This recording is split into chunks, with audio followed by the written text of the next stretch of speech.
A wasted youthful life is not likely to result to a promising adulthood. Sometimes it is in the days of your youth that you dig the ground, you dig the foundation for a glorious life ahead. And I began to feel that pull, and I began to respond. And I began to respond. I remember very well when one day light showed up in my spirit. That was the first time, apart from salvation, I had an extraordinary encounter with God. Light flooded my spirit because of concentration. I mean, look at the sun. I'm sure you did this experiment when you were in secondary school. If you put a paper out on a sunny day, nothing will happen, right?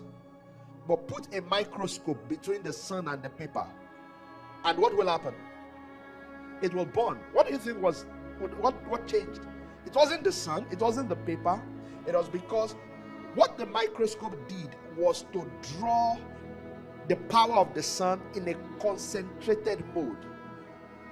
So instead of dispersing it everywhere, it concentrated it on that tiny spot. It will burn. Concentration will make the power of God to burn in your life. That concentration drew God into my life. Drew him. I lost taste of every sinful thing.